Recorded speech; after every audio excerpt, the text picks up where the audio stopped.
Di suatu malam, di daerah kampung kecil yang padat penduduk, namun terasa sunyi, suara angin yang bertiup lembut dan sorotan cahaya lampu redup, terlihat dari kejauhan.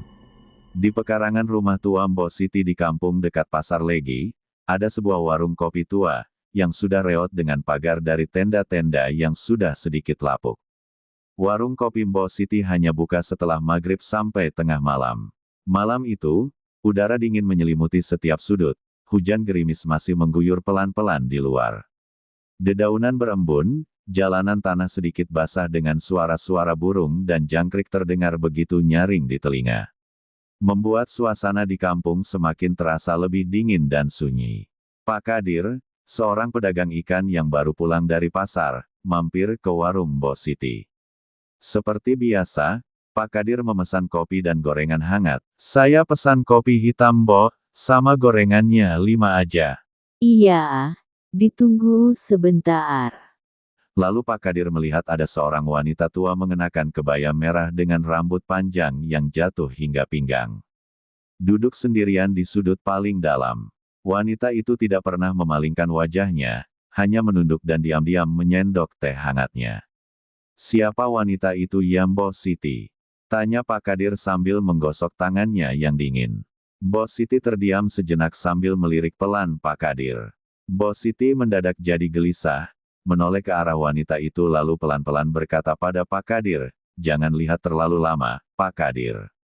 Dia sering datang malam-malam, pesan teh lalu diam tanpa kata sedikit pun, orang bilang dia adalah nenek moyang dari keluarga kaya raya, yang dulu punya tanah ini, sebelum Pasar Legi dibangun." Pak Kadir hanya mengangguk dan coba mengabaikannya. Dalam hari Pak Kadir bergumam, mungkin, karena itu hanyalah cerita masa lalu yang membuat wanita tua itu merasa trauma dengan hal yang ia alami. Hingga ia lebih suka menyendiri dan diam tanpa sepatah kata. Tapi, setiap kali Pak Kadir melihat bayangan kusam dan sedikit pudar di cermin dinding warung, wanita itu seolah-olah sedang tersenyum tipis sembari memandangnya dengan mata yang penuh dendam.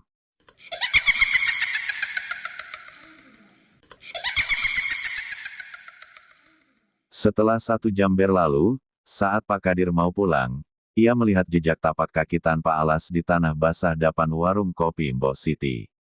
Tapi tidak ada seorang pun yang berjalan tanpa alas di sekitar warung Mbok Siti. Pak Kadir pun semakin merasa penasaran dan bertanya-tanya dengan hati kecilnya. Ah sudahlah, mungkin ini hanya kebetulan tadi ada orang lewat sekitar warung ini tanpa alas kaki. Dalam hati Pak Kadir bergumam, untuk memalingkan pikiran negatifnya.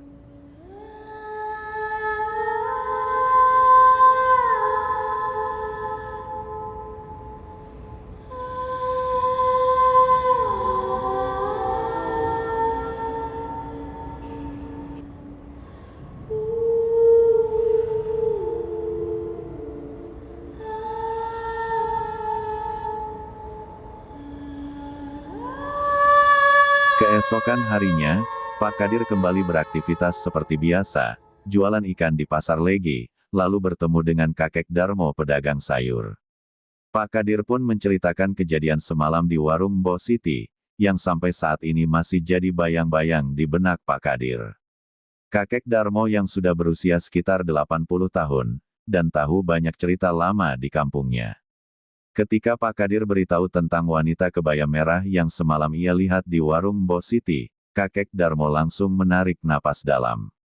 Dia bukan nenek moyang, tapi Nyai Sri, ujar kakek Darmo sambil melihat ke sekeliling dengan hati khawatir.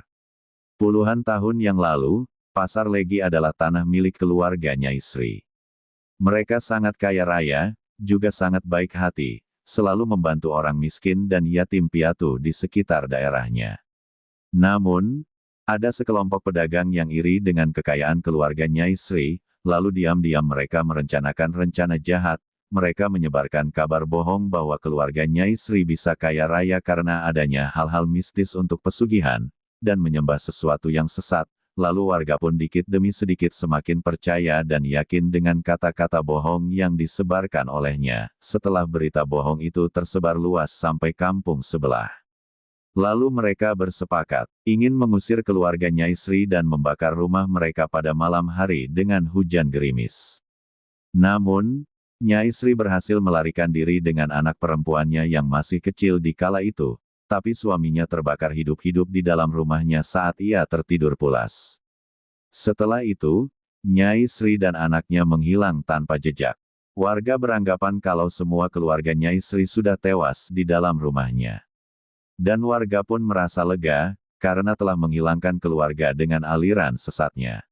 Tanpa menyadari itu adalah perbuatan yang melewati batas kemanusiaan.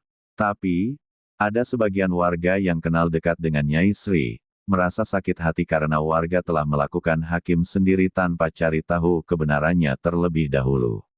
Namun mereka tidak bisa berbuat apa-apa, karena warga yang terpengaruh oleh kata-kata setan itu lebih banyak.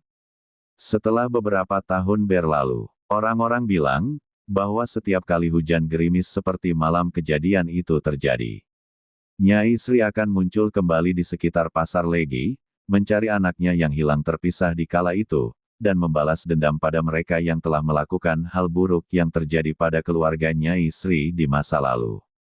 Pak Kadir pun terkejut mendengar cerita dari Pak Darmo. Sudah kuduga, bisa terlihat dari raut wajah Nyai Sri saat kulihat di warung Mbok Siti di malam itu, gumam Pak Kadir dari hati kecilnya. Tak disadari, obrolan itu memakan waktu hingga siang hari. Oh, tak terasa ternyata sudah siang, Pak Darmo berkata. Iya Pak Darmo, mungkin karena kita terlalu serius bercerita, hingga lupa waktu, saut Pak Kadir. Dan Pak Darmo pun pulang, karena waktu jualannya batas sampai siang. Kalau lebih dari siang hari sayurannya gak begitu laku, ujar Pak Darmo. Dan Pak Kadir pun seperti biasa, pulang untuk mengambil stok ikan di rumahnya, kebetulan rumahnya juga tak terlalu jauh dari Pasar Legi. Saat Pak Kadir kembali ke pasar sore itu, ia melihat beberapa pedagang tua yang tiba-tiba jadi gelisah dan segera menutup warungnya sebelum maghrib. Setelah Pak Kadir tahu cerita tentang Nyai Sri dari Pak Darmo, Pak Kadir pun merasa semakin penasaran, dan apa yang akan terjadi sebenarnya, kenapa pedagang-pedagang tua itu tergesa-gesa menutup warungnya sebelum waktu maghrib. Beberapa jam pun berlalu, dan waktu sudah melewati maghrib. Pak Kadir pun mendadak gelisah, takut akan kejadian apa yang akan terjadi. Tahu akan begini kondisinya, seharusnya tadi saya tidak perlu tahu dengan cerita-cerita kelam dari pasar ini, gumam Pak Kadir. Malam itu pun hujan turun lagi dengan derasnya, lebih kuat dari malam sebelumnya. Petir menyambar langit, dan membuat seluruh kampung gelap gulita sesaat. Suasana di pasar pun berubah sunyi. Tak lagi banyak orang lalu lalang, dan jarak pandang yang sedikit gelap karena derasnya hujan turun. Lalu Pak Kadir mendengar samar-samar suara tangisan wanita yang menyayat hati dari arah dalam pasar.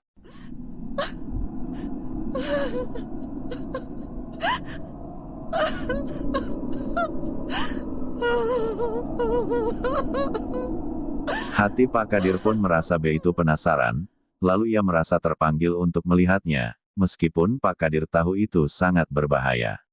Setelah beberapa langkah Pak Kadir berjalan mendekati pasar, di balik gerbang Pasar Legi yang sudah tertutup rapat, wanita kebaya merah itu berdiri dengan wajahnya yang sekarang terlihat jelas, setengah wajahnya terbakar, mata satu sudah hilang, tapi matanya yang lain penuh dengan kesedihan dan kemarahan.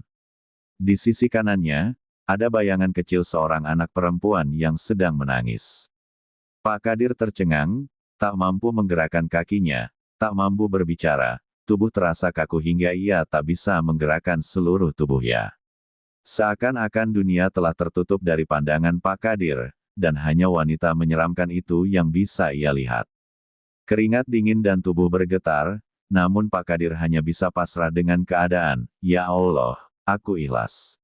Apa yang akan terjadi pada diriku, gumam hati Pak Kadir. Kamu bukan salah satu dari mereka yang bersalah, ujar wanita itu dengan suara yang merdu tapi menusuk hati. Tapi kamu tahu rahasianya sekarang. Tolong bantu aku cari anakku. Dia hilang di dalam pasar ini saat malam rumah kita terbakar. Pak Kadir tidak bisa bergerak, tapi hatinya terasa iba. Ia melihat wanita itu berjalan masuk ke pasar, dan tanpa sadar Pak Kadir mengikutinya. Di dalam pasar yang sepi dan basah, ia melihat banyak benda kuno yang tertutup debu, mainan kayu kecil, gelang perak, dan selembar kain batik dengan pola khas keluarga Nyai Sri. Tiba-tiba, beberapa sosok pedagang tua yang dulu ikut dalam rencana jahat muncul dari balik gerobak dagangan. Mereka tampak ketakutan parah, karena Nyai Sri akhirnya menemukan mereka.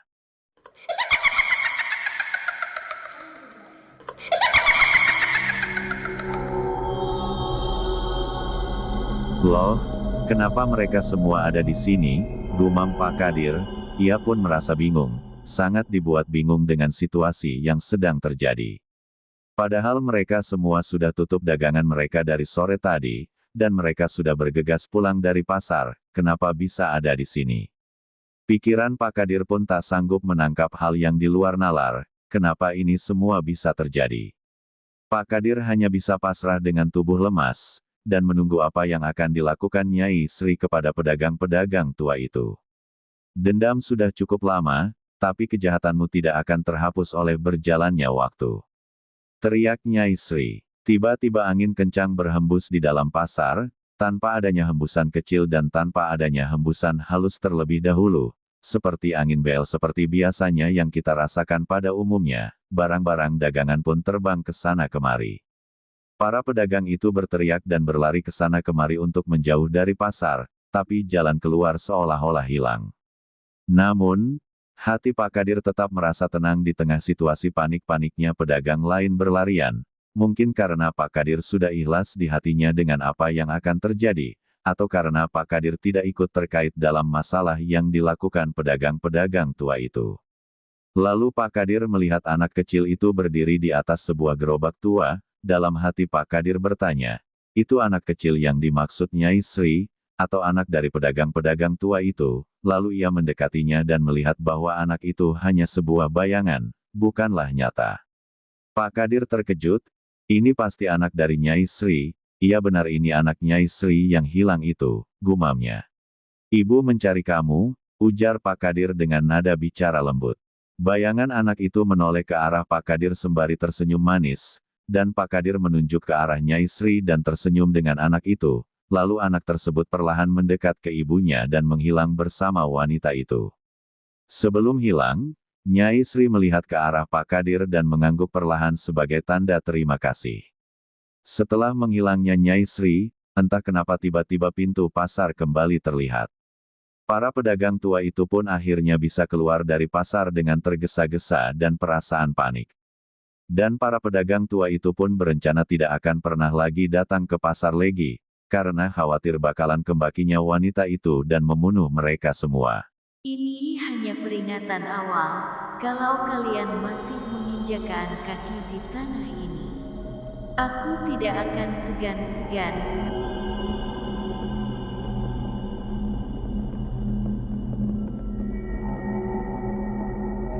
Beberapa dari mereka bahkan ingin segera pindah dari kampungnya. Keesokan paginya, ketika hujan sudah reda, para pedagang-pedagang lainnya saat ingin kembali beraktivitas seperti hari-hari sebelumnya. Orang-orang pun terkejut dengan kondisi pasar yang sudah berantakan. Banyak orang berkata apa sebenarnya yang telah terjadi semalam, kenapa banyak sampah dan barang-barang jualan berserakan di setiap tempat. Di saat para pedagang sedang membersihkan area pasar, salah satu dari mereka menemukan sebuah kotak kayu kecil di tengah pasar. Orang itu pun merasa penasaran apa isi di dalam kotak itu, tapi ia tak berani membukanya. Karena merasa kotak itu bukan miliknya. "Woi, kotak siapa ini?" teriak orang itu kepada rekan-rekannya. Dan para pedagang lainnya saling mendekat, tapi tak satu orang pun yang merasa memiliki kotak seperti itu. Itu adalah kotak kayu kuno, mungkin itu kotak orang zaman dulu. Di era sekarang tak ada lagi kotak kayu dengan model klasik dan unik seperti itu. Lalu salah satu dari mereka berkata, mungkin itu kotak kayu milik Nyai Sri yang katanya sering menampakkan diri di sekitaran pasar Legi. Dan mereka semua akhirnya bersepakat untuk membuka kotak kayu itu, dan isi di dalamnya ada surat kuno yang menjelaskan bahwa keluarga Nyai Sri sebenarnya sedang mengumpulkan uang untuk membangun masjid dan sekolah di kampungnya. Selain itu, ada surat wasiat yang menyatakan bahwa tanah pasar Legi harus selalu digunakan untuk kesejahteraan masyarakat, terutama untuk orang-orang yang hatinya bersih dan berperilaku baik ke sesama orang-orang sekitar. Di keesokan hari, Mbok Siti, warga kampung dan para pedagang di Pasar Legi bermusyawarah untuk mewujudkan keinginan Nyai Sri. Kemudian mereka mengumpulkan dana untuk membangun ulang masjid tua dan membangun taman kecil di dekat pasar sebagai penghormatan kepada Nyai Sri. Sejak itu, hantu wanita kebaya merah tidak pernah lagi muncul dengan wajah marah dan penuh dendam. Kadang-kadang, orang-orang melihatnya berdiri diam di sudut pasar pada malam hujan, tapi kini wajahnya terlihat tenang, seolah-olah sudah menemukan kedamaian. Cerita berakhir dengan suara hujan yang perlahan reda dan suara azan subuh yang terdengar dari kejauhan.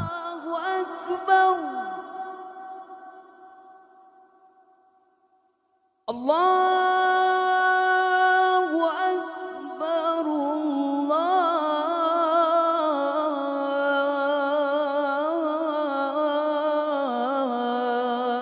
Terima kasih untuk kawan-kawan Mistis Story yang sudah mendengar alur cerita mistis dari kami.